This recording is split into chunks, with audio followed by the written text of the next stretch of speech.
এই মামলা যে কেউ করতে পারে, এটা তো কোনো অসুবিধা নেই। হ্যাঁ, মানে অন্তত তারা যেন জ্বালিয়ে দেবো, পুড়িয়ে দেবো, হ্যাঁ, এই ধরনের কথা না বলতে পারে, সেটা সেদিকেও নজর দেওয়া উচিত।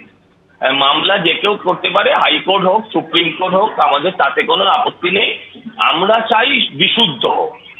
আমরা চাই যারা মৃত, যারা চলে গেছে, যারা ভুয়ো, সে ভুয়ো যে টাইপেরই ভুয়ো হোক, হ্যাঁ, সে অনুপ্রবেশকারী হোক, হ্যাঁ, বা সে অন্য কিছু ভিন রাজ্যের হোক, তাদের সবার যেন নাম বাদ যায়। এগুলো আসলে মমতাদিই করাচ্ছেন, ভাইপোই করাচ্ছে, নাম পাল্টে অন্য লোককে দিয়ে করানো হচ্ছে। কারণ এটা নিয়ে জনস্বার্থে করার কিছু নেই। এসআইআরটাই জনতার স্বার্থে, এসআইআরটাই জনতার স্বার্থে, তাই এটা নিয়ে জনস্বার্থ করার কিছু নেই। আসলে নিজেরাই ঘুরপথে, যেমন বলছে না ঘুরপথে এনআরসি, সেরকম ঘুরপথে হাইকোর্টে, এরপরে সুপ্রিম কোর্টেও যাবে।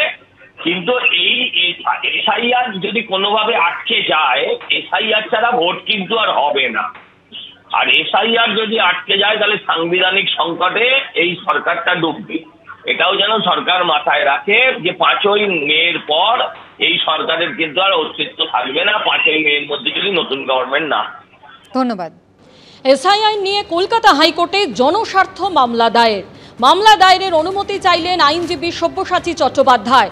এ বিষয়ে কলকাতা হাইকোর্টের ভারপ্রাপ্ত প্রধান বিচারপতি বলেন, অনুমতির কোনো প্রয়োজন নেই, মামলা হলে শুনানিও হবে। আরও বিস্তারিত জানতে সরাসরি কথা বলবো, আমাদের প্রতিনিধি সৌভিক মজুমদার আমাদের সঙ্গে রয়েছেন।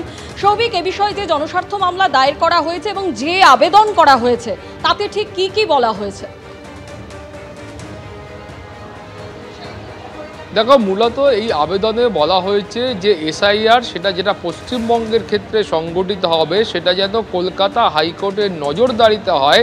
এই আবেদন কিন্তু আজকের এই জনস্বার্থ মামলায় করা হয়েছে। তার পাশাপাশি যেটা বলা হয়েছে যে এই এসআইআরের কেন প্রয়োজন পড়লো, কেন কেন্দ্রীয় সরকার তারা মনে করলো যে এসআইআরের প্রয়োজন রয়েছে, সেটা বিস্তারিত আকারে কলকাতা হাইকোর্টকে জানানো হোক বা সেই তথ্য প্রকাশ করা হোক, এই মর্মেই কিন্তু এই মামলা দায়ের হবে। এবং তার পাশাপাশি যেটা বলা হয়েছে যে 2002 সালের যে ভোটার তালিকাকে ভিত্তি করে এই গোটা প্রক্রিয়াটা সংগঠিত হচ্ছে, সেই 2002 সালের ভোটার তালিকার পুরোটা প্রকাশ্যে নিয়ে আসা হোক এবং সেটা কলকাতা হাইকোর্টের কাছেও পেশ করা হোক। এই আবেদন কিন্তু মামলার ক্ষেত্রে করা হচ্ছে। মূলত তুমি জানো যে এই মামলার ক্ষেত্রে আইনজীবী সব্যসাচী চট্টোপাধ্যায় তিনি মাননীয় ভারপ্রাপ্ত প্রধান বিচারপতির কাছে যান এবং মামলা দায়ের করার অনুমতি চান। কলকাতা হাইকোর্টের তরফ থেকে স্পষ্টত বলা হয়েছে যে কোনো বিশেষ অনুমতির এই মুহূর্তে প্রয়োজন নেই। মামলা দায়ের হলে সেক্ষেত্রে তার বিচার পর্বও সংগঠিত হবে এবং যেটা মনে করা হচ্ছে যে আগামী সপ্তাহে এই মামলার বিচার প্রক্রিয়া কলকাতা হাইকোর্টে শুরু হতে পারে। অমৃতা।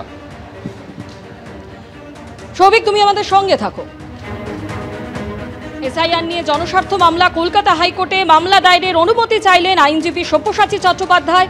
অনুমতির কোনো প্রয়োজন নেই, মামলা দায়ের হলে শুনানি হবে, জানালেন হাইকোর্টের ভারপ্রাপ্ত প্রধান বিচারপতি সুজয় পাল। এসআইআর এর সময়সীমা বাড়ানোর আবেদন, মামলায় আবেদনে নজরদারিতে হোক এসআইআর দাবি মামলায়। কেন এসআইআর প্রয়োজন স্পষ্ট করুক কেন্দ্র, আবেদন করা হয়েছে এই মামলায়। 2002 সালে সম্পূর্ণ ভোটার তালিকা প্রকাশ করার আবেদন মামলায়। আগামী সপ্তাহে এই মামলার শুনানির সম্ভাবনা।